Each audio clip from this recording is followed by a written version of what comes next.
আমরা জানি যে গ্যাস পেটে জন্মালে আমাদের ঊর্ধ্বমুখী একটা চাপ হয়, ডায়াফ্রামের উপর চাপ সৃষ্টি করে। এই চাপের জন্য হার্টের প্রবলেম আসতে পারে, প্রেশারের গণ্ডগোল হতে পারে।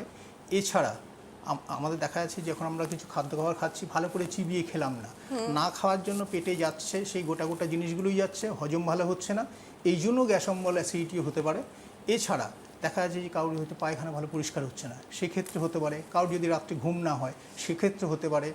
এছাড়া দেখা যাচ্ছে যে আজকে যে আমরা খাদ্য খাবারগুলো খাচ্ছি, এই খাদ্য খাবারগুলোর ম্যাক্সিমাম স্পাইসি ফুড আমরা বেশি নিচ্ছি।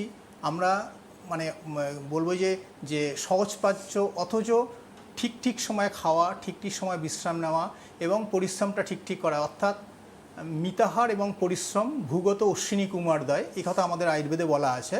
তা মানে এইভাবে যদি আপনি চলাফেরা করেন, আপনি যদি ঠিক সময় খাওয়া দাওয়া করেন, ঠিক মতো পরিশ্রমটা করেন, বিশ্রাম যদি ঠিক নেন, তাহলে আপনার অম্বল গ্যাস অ্যাসিডিটিটা আপনার শরীরে আসবে না।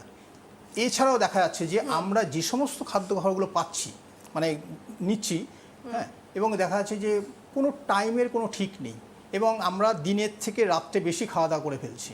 দেখা যায় যে দিনে যদি আমরা 1 টাকার খাদ্য খাবার খাই, রাত্রে আমাদের খাওয়া উচিত 4 আনার, এবং টাইমিংটাও ফ্যাক্টর একটা।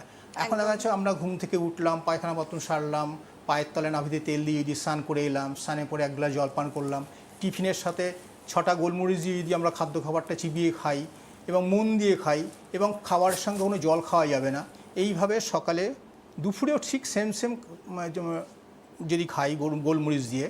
আর খাদ্য খাবার যাতে পাচিত হয়, যাতে আমাদের খিদে পায়, খিদে না পেলে কখনোই খাওয়া উচিত না। যদি খিদে না পাওয়ার আপনার বন্ধু বান্ধব অন্য কোনো আত্মীয় বাড়িতে গেছেন, রিকোয়েস্টে আপনি বেশি খেয়ে ফেললেন, তাহলে আপনার বদহজম হবে এবং তার থেকেও অম্বল গ্যাস অ্যাসিডিটি হতে পারে। এই সব কারণে সাধারণত আমরা সবসময় বলবো যে আপনি ধনে ভাজা খাওয়ার পরে খাবেন, গোলমরিচ খাবারের সঙ্গে খাবেন এবং সহজপাচ্য খাবার দাবার এবং ব্যালেন্স ফুড বলতে এখানে বলছি যে শাকসবজিও খাবেন, শুধু মাছ মাংস খেলেন তাহলে হবে না।